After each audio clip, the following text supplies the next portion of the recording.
Évangile à domicile. Comprendre la Bible, ses moindres détails, rester à la maison et connaître sa foi. Évangile à domicile. Être édifié des grands thèmes de l'Église. Ô Jésus, miséricordieux, je t'adore, j'ai confiance en toi. Ô Jésus.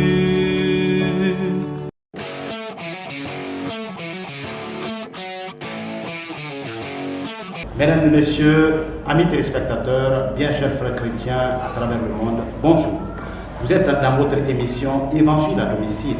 Évangile à domicile est cette émission qui vous permet de comprendre les paroles de la Bible et pourquoi pas les grands thèmes de l'Église. Alors aujourd'hui, nous avons comme thème la miséricorde et pour en débattre, bien sûr, nous avons comme invité Roberto Mazzoco, curé de la paroisse de Lubreka. Alors mon père, bonjour. Bonjour. Voilà. Tout au long de cette émission, nous allons nous mettre à l'école du révérend Père pour comprendre ce grand thème.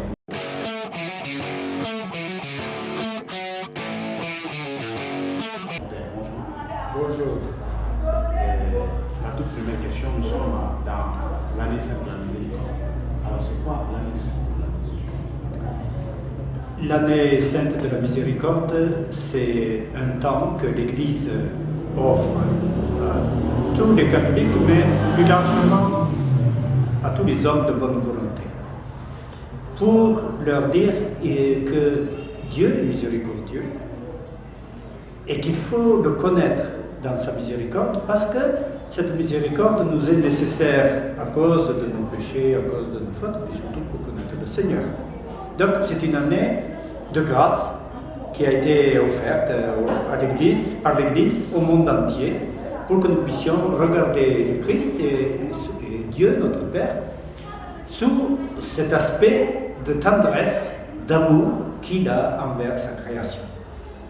C'est une grande année qui se prépare depuis le premier que moi je connais, qui a écrit, c'est le pape Jean-Paul II. Il avait fait une encyclique sur la miséricorde divine, où il expliquait la parabole de l'enfant prodigue, c'est cet enfant qui, après avoir créé des misères à son père, revient et que le père accueille avec tendresse et amour, qui ne laisse même pas s'expliquer et qui dit non, il est revenu, c'est ça qui est important. Ensuite, le pape Benoît XVI a écrit, lui aussi, une encyclique avec titre Dieu d'amour.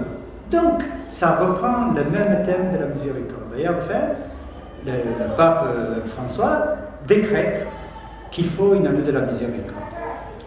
En même temps que les papes sont en train d'accompagner l'Église, de la faire mûrir dans cette perspective de la miséricorde de Dieu, il y a eu des événements qu'on pourrait appeler providentiels par la personne de Faustino. Faustina, c'est une femme polonaise. Je ne peux pas dire son nom de famille parce que c'est un nom polonais.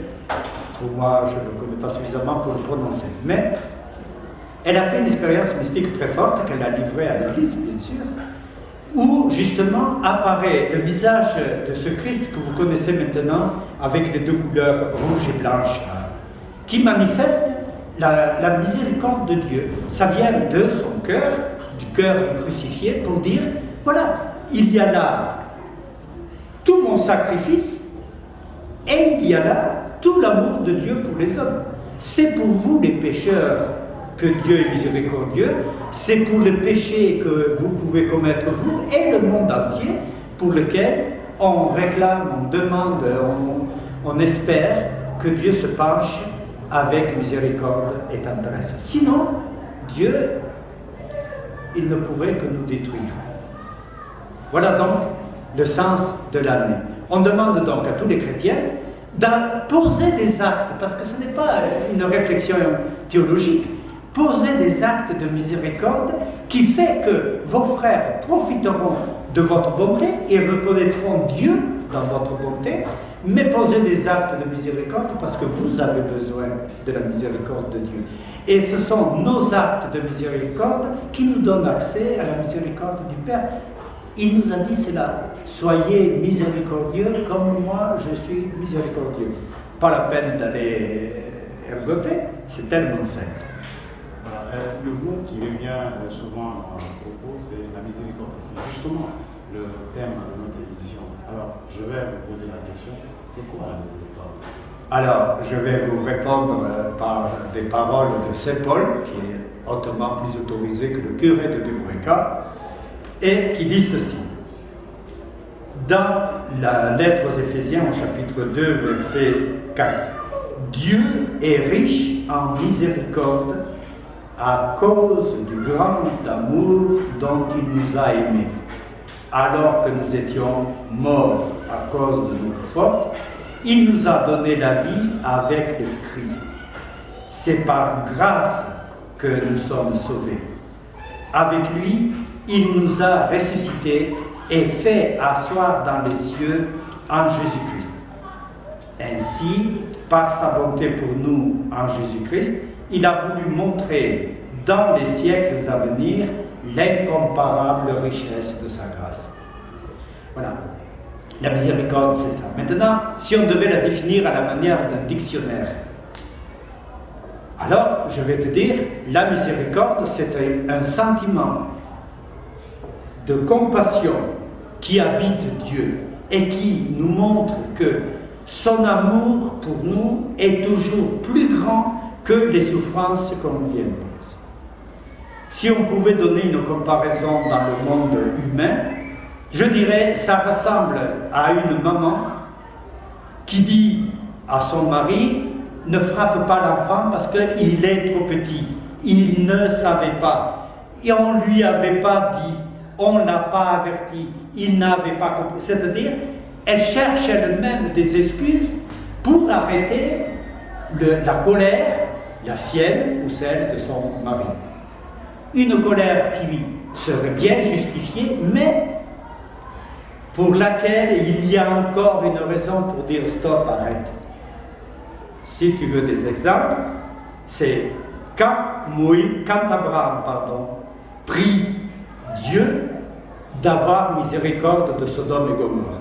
Il commence, il dit, dis donc, s'il y avait là-bas 50 personnes justes, est-ce que tu détruirais la ville? Je dis non, pour 50 non, puis il baisse. Et il arrive à 5-6, et il n'est même pas sûr qu'il y en ait tant. Et il dit, s'il y en avait 2 ou 3, là, est-ce que pour... Ah, Dieu dit non, pour 2 ou 3, je ne détruirai pas la ville. Voilà, c'est ça la miséricorde de Dieu. C'est de dire, globalement, cette ville-là, il faut la brûler et la détruire. Mais après, s'il y a un juste là-bas dedans, mais non, on ne peut pas faire ça. D'accord? Voilà. Ou bien encore, comme dit Jésus, quand il est en croix, il dit, Père, pardonne-leur, ils ne savent pas ce qu'ils font. Mais comment? Pendant un jour entier, ils t'ont chicoté. Pendant un jour entier, ils ont discuté pour te mettre en prison. Pendant des mois et des mois, ils ont cherché des raisons pour te condamner. Et toi, tu déclares en haut de la croix, dans 2 secondes, tu vas être mort. Tu dis non, pardonne leur Père, ils ne savent pas ce qu'ils font. Mais c'est ça la miséricorde. Tu veux dire, mais c'est injustifiable, c'est déraisonnable. Mais oui, parce que c'est toujours comme ça l'amour. Alors, quand tu vois que c'est déraisonnable, il faut que nous apprenions que oui, l'amour divin, il n'est pas dans notre raison. Mais Dieu nous dit, mais toi, sois comme ça. Sois comme ça. Toi aussi, quitte le raisonnable et va jusqu'à l'amour. Là où arrive l'amour, là, tu es un homme. Voilà, nous allons continuer avec nos questions. J'ai lu dans la bulle d'indiction du pape François, il y a ceci, je cite, à travers sa parole, ses gestes et toute sa personne, Jésus de Nazareth révèle la miséricorde de Dieu. Fin de citation. Alors, mon Père, je voudrais savoir comment Jésus, notre Seigneur, montre-t-il la miséricorde du Père éternel dans notre monde?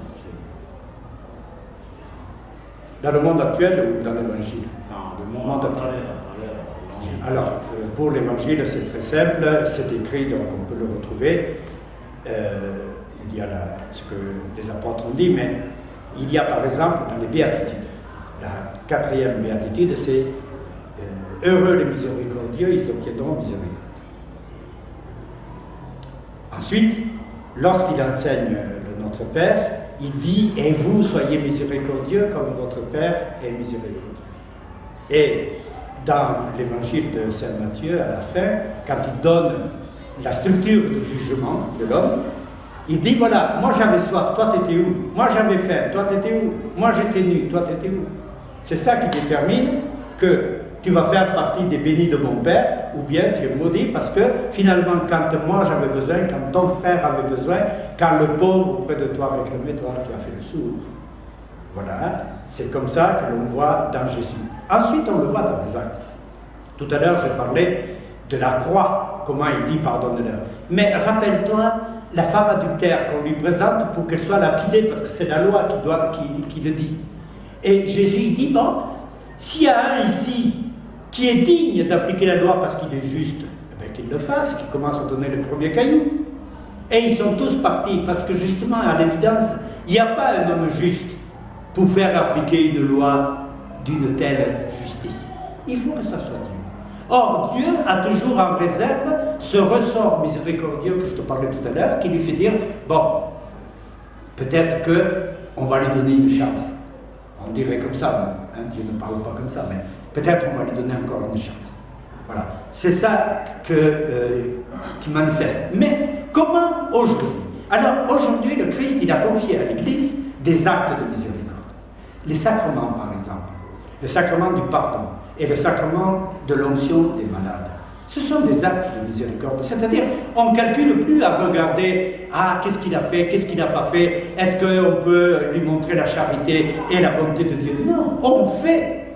On fait. Jamais, je pense, tu n'as été voir un prêtre pour une confession pour t'entendre dire, ah non, là, ce que tu dis, c'est pas l'heure, maintenant, j'ai fini. Ou bien encore pour t'entendre dire, non, ça, c'est trop grave, t'as qu'à aller voir ailleurs, tu reviens dans 15 jours. En tout cas, si tu avais entendu ça, c'est quelqu'un qui manque à son devoir confié par l'Église pour la miséricorde. En dehors des sacrements, Dieu agit. Si tu as aujourd'hui deux personnes qui sont capables de s'entendre alors qu'elles devraient s'étriper, mais crois-moi, c'est l'action de Dieu.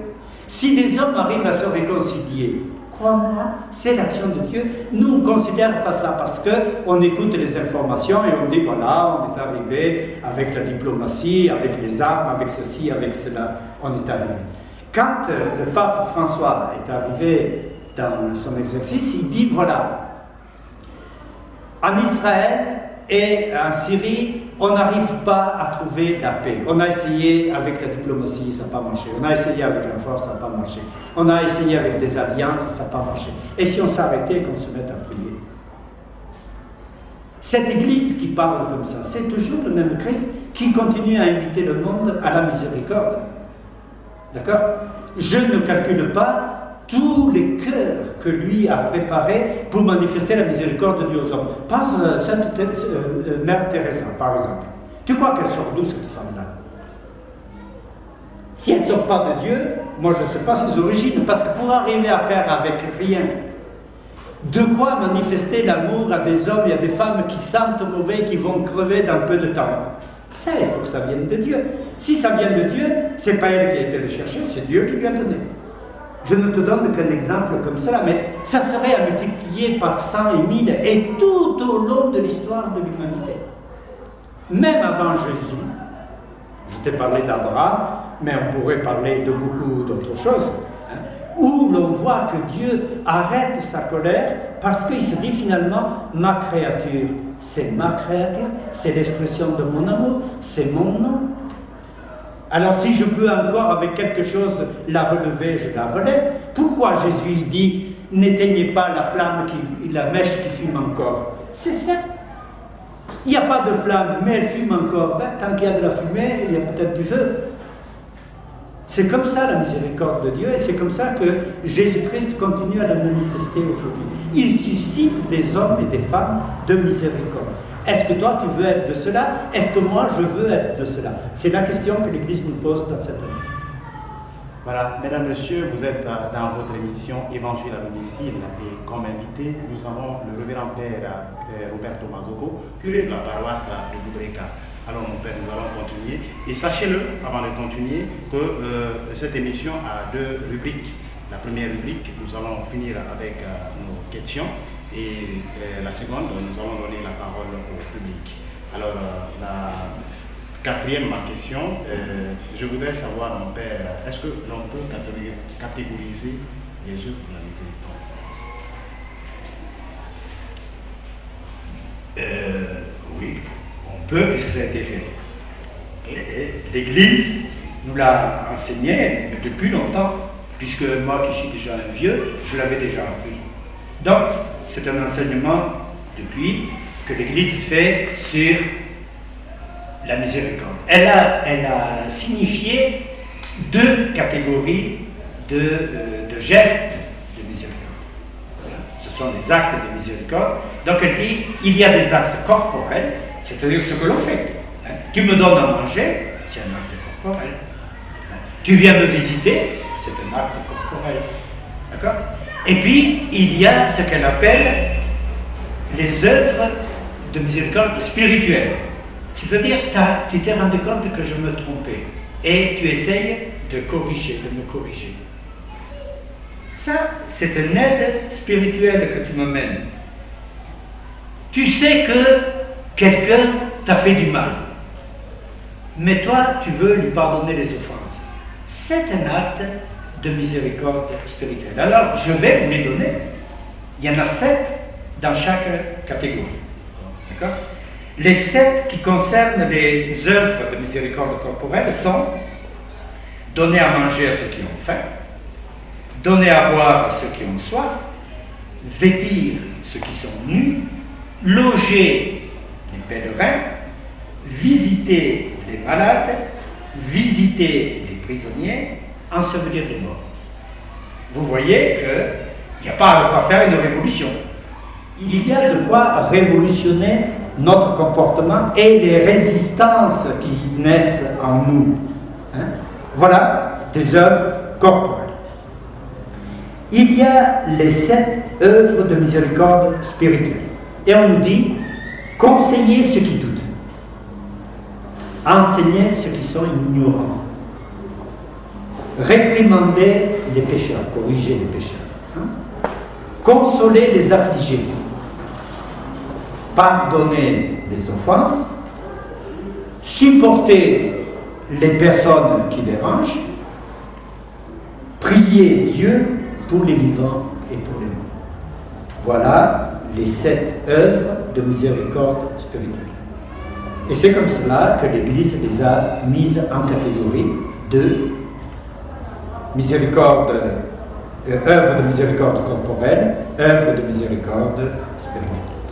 Voilà, nous allons continuer. Quand Jésus, dans la Bible, quand Jésus dit ceci, aime ton prochain et prie pour tes ennemis, est-ce que ce n'est pas quelque part pousser la miséricorde à l'extrême? Mais la miséricorde, c'est une affaire d'extrême. Je crois que c'est ça qu'il faut comprendre. La miséricorde, tout à l'heure au début, je disais, laisse tomber tes raisonnements. Parce que dans tes raisonnements, tu ne trouves pas la miséricorde. Laisse tomber. Dieu laisse tomber les raisonnements pour dire, malgré tout, je vais faire. D'accord? Alors, bien sûr que c'est poussé à l'extrême. Parce que tu dis, malgré tout, je vais faire. Alors, pardonner un ennemi, c'est extrême. Malgré tout, je le fais. D'accord? Donner, moi quand j'étais à Conakry, j'allais à la prison centrale. Là-bas, on me disait, tu vas chez les maudits. Donc, aller chez les maudits, c'est de l'extrême. Donc, j'y vais. Parce qu'une fois que tu es dedans, tu vois que bon, certainement ce sont des maudits, mais toi, tu vaux guère mieux. Alors, tu me diras, mais on n'a pas tous tué, mais eux non plus, ils n'ont pas tous tué. Il y en a qui ont tué. D'accord? Donc, ça, c'est une question. Il y a une autre question derrière. C'est, mais les raisons, est-ce qu'elles n'ont pas des limites? Quand tu vois que dans les prisons, tu as des gens, au bout de 7 mois, 1 an, ils ne sont pas jugés. Pas parce que la méchanceté de l'homme, mais parce qu'on te dit, il n'y a pas les moyens, il n'y a pas l'argent, il n'y a pas les juges, il n'y a pas les dossiers, il n'y a pas ceci, il n'y a pas cela. Mais en attendant, la personne, elle est dedans. Est-ce que ce n'est pas exagéré? On ne faudrait pas croire que notre raison ne soit pas sans extrême. Ce qu'on appelle la folie, c'est une extrême de la raison, n'est-ce pas? C'est la raison poussée trop loin. D'accord? Bon. Eh bien alors, si notre raison, elle a ses extrêmes, il faut accepter que l'amour aussi a ses extrêmes, n'ayons pas peur de les vivre. Parce que ce sont nos frères qui en sont bénéficiaires, et c'est vers nous qu'il y a des bénéfices. Comme dit l'Évangile, la mesure que tu te sers pour la charité aux autres, c'est la même que Dieu va utiliser pour toi. Tu l'as vu petite, tu auras petite, hein? fait, j'ai posé la question, c'est humainement parlant, nous avons des sentiments. Oui. Si nous avons des sentiments, est-ce que c'est possible que nous qui avons des sentiments, nous prions pour ceux qui veulent qu'on ne progresse pas ou qui veulent du mal pour nous? Bien sûr, parce que ça prouve que nous savons très bien que les sentiments sont aveuglants. Je vais t'en donner un. La colère, c'est un sentiment. Est-ce que c'est juste? C'est pas parce que ce sont des sentiments et des sentiments profonds qu'il ne faut pas lutter contre. D'accord? L'envie des biens des autres, c'est un sentiment. Est-ce qu'il est juste? C'est celui qui considère le voleur. Le voleur, il dit, bon, toi tu l'as, moi je ne l'ai pas, je le prends. D'accord? Est-ce que c'est juste? Non. Donc nos sentiments ne sont certainement pas le critère à partir duquel tu peux baser tes comportements. Alors, quand l'évangile te dit, tends la joue gauche si on t'a tapé sur la droite, pardonne à tes ennemis si tu en as, il veut dire quoi? Il veut dire que là-dedans, tu n'es pas compétent. Laisse faire Dieu. Mais toi, tu as quelque chose à gagner. Tu as quelque chose. Si par ton geste de miséricorde, tu arrives à pardonner à ton ennemi, etc., Dieu sait ce qu'il aura à faire avec toi. Tu comprends? C'est comme ça que le raisonnement qui va se faire, qui va naître dans l'évangile. Tu sais, l'évangile, il ne s'est jamais caché. Il veut faire de nous des hommes nouveaux. Eh bien, on est nouveaux sur ce terrain-là. C'est pour le reste, on est des hommes anciens. Pour continuer, peut-on accorder la miséricorde à quelqu'un qui a ôté la vie? Oui, oui. C'est pour ça que Jésus en croit à ceux qui vont lui ôter la vie, il dit pardonnez. Bien sûr. Ça de nous, il faut que tu comprennes. La miséricorde, toi, tu ne l'as pas inventée. Ça ne nous appartient pas. Il nous appartient simplement de la donner. Alors donnons-la. C'est Dieu la miséricorde, c'est pas nous. Donc toi tu me dis, est-ce que celui qui a tué? Mais oui, celui qui a tué, moi de ma part, je lui offre encore le chemin de la miséricorde. Dieu après il fait ce qu'il veut avec lui et avec moi. Mais moi j'ai ça à faire. D'accord? Celui qui a volé, c'est pareil. D'accord? C'est le même sentiment. Hein. Si on te dit qu'on t'a volé ton outil électronique, là, tu vas rentrer dans une colère noire, tu vas dire si je l'attrape celui-là, je le tue. Bon, il vaut mieux que tu ne l'attrapes pas, quoi. Parce qu'autrement, après, c'est toi qui vas devenir un meurtrier. Et comme nous sommes dans l'année sainte de la miséricorde, alors je voudrais savoir comment vous vivez dans votre paroisse l'année sainte de la miséricorde. Ah, moi, avec beaucoup de joie. Parce que j'ai toujours pensé depuis que c'est parti, cette question de la miséricorde, que la miséricorde allait nous aider à manifester ce qu'est vraiment l'Église.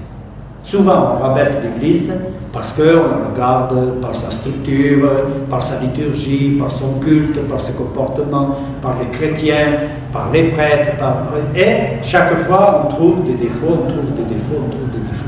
Là, on est en train de nous dire, mais c'est vrai qu'elle est pleine de défauts, mais c'est l'épouse du Christ, elle est porteuse de tout l'amour du Christ.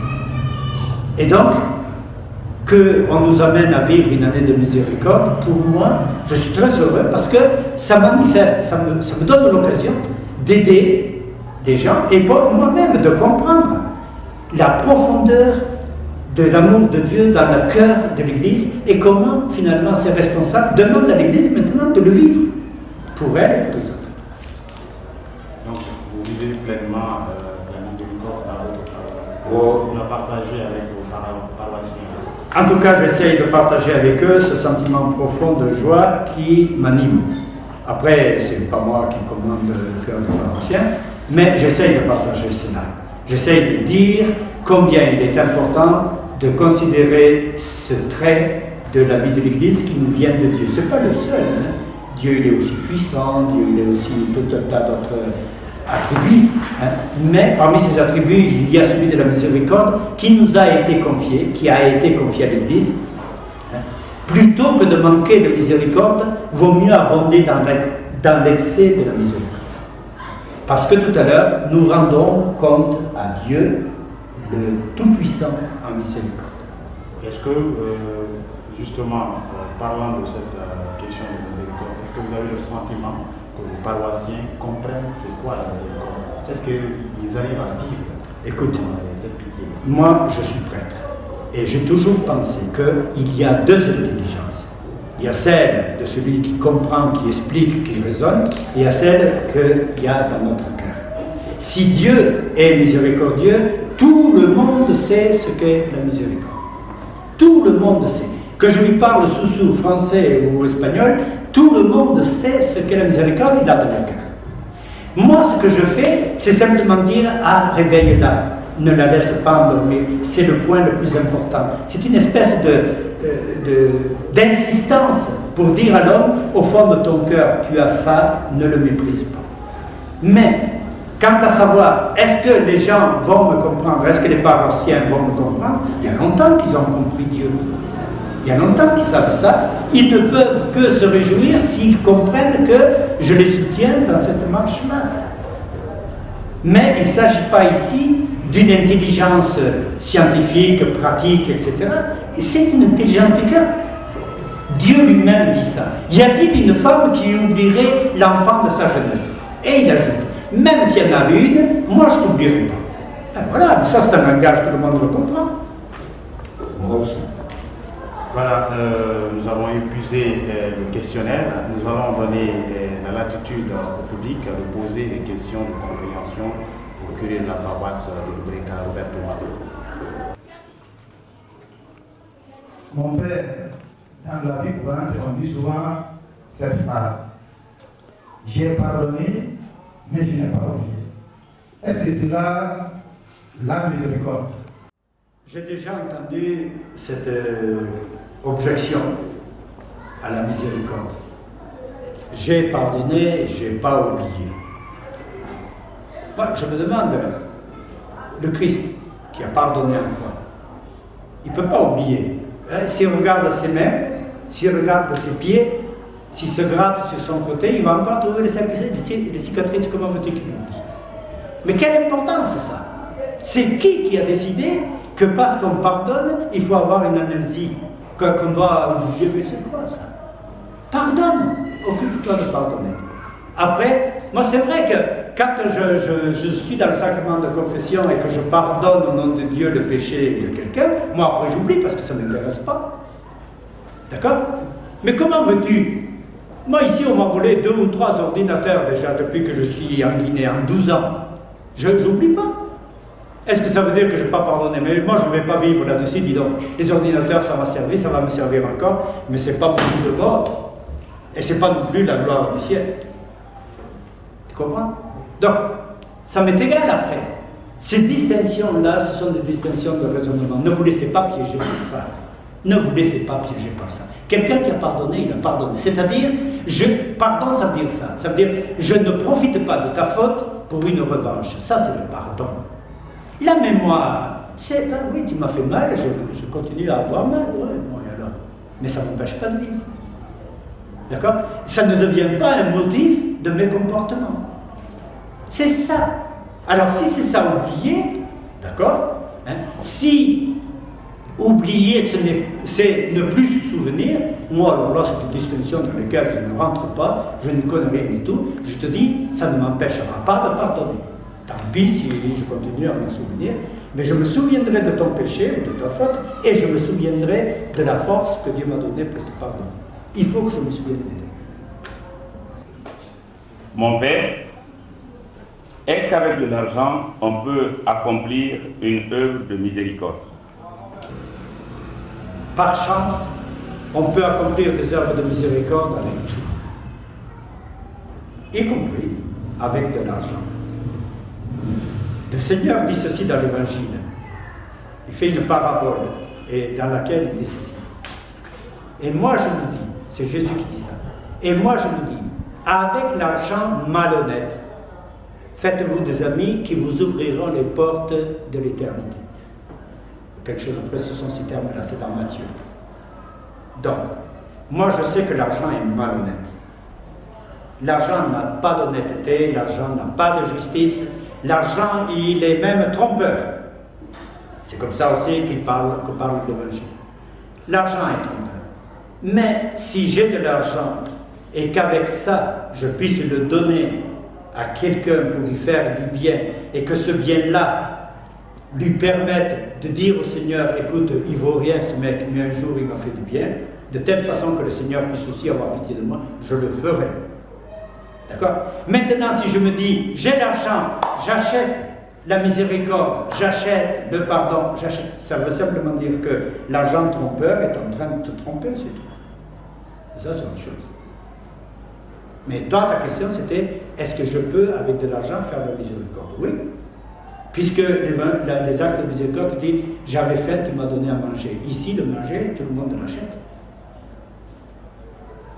Mon père, peut-on se réclamer chrétienne si on ne fait pas un acte de miséricorde? Non.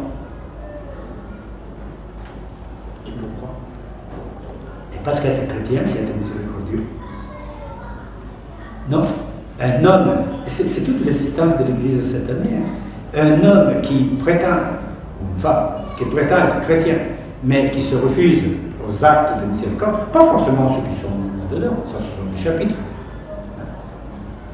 Mais un chrétien qui se refuse à ça, on ne peut pas l'appeler chrétien. Mais moi je vous inviterai à une autre chose. Est-ce que vous avez pensé, vous, à toute la miséricorde que vous voyez, que vous vivez? Moi, je connais une famille ici, tu vas chez eux, il y a les enfants de la famille, il y a les canards de la maison, et puis après, tu trouves, ah, telle personne, elle s'est arrêtée là parce qu'à un moment donné, ça n'allait pas avec sa famille, elle s'arrête là. Ah, telle autre, elle vient de là-bas, elle ne savait pas où aller, elle s'arrête là. Telle autre, c'est des actes de miséricorde. Je connais notre famille, dit, non, moi j'ai celui-là, ça ce sont mes enfants. L'autre là, c'est le fils de ma soeur qui est morte il y a quelques années. L'autre là, c'est le fils de mon beau-frère qui est dans le machin. C'est quoi? Ce sont tous des actes de miséricorde. Vous vous dites non, c'est la famille africaine. Ou peut-être, mais appelez ça comme vous voulez. En tout cas, là vous avez des actes de miséricorde. On en est capable et on est capable d'en faire beaucoup. Je serais malheureux d'apprendre que justement les chrétiens ne se rendent pas capables d'actes de miséricorde.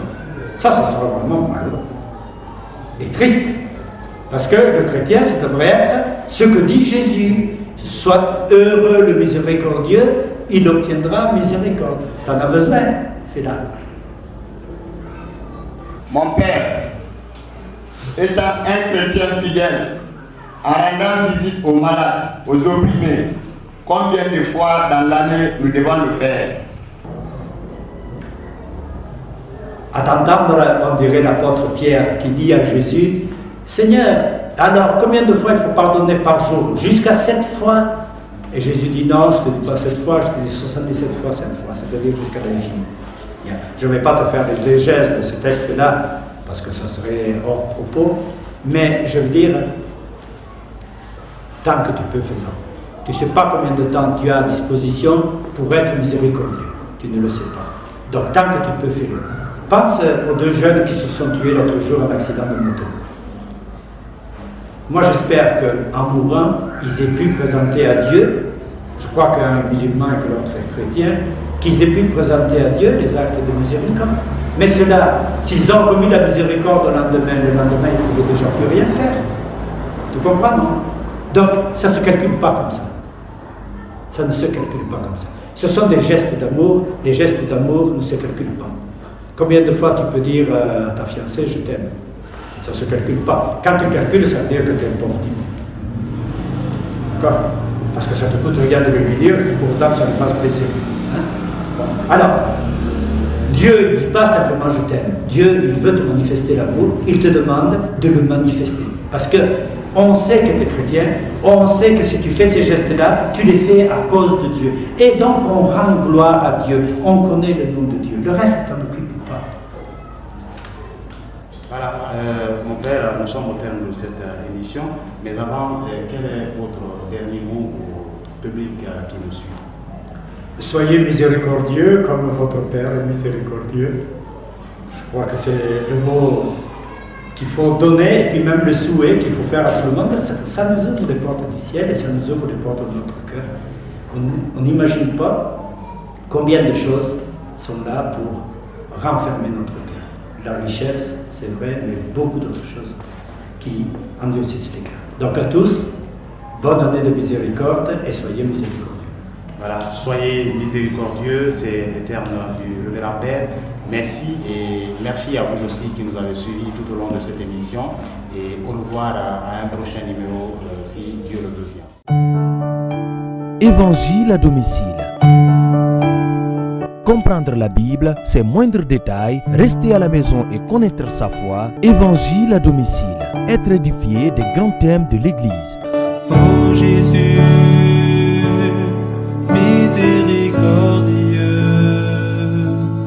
je t'adore, j'ai confiance en toi.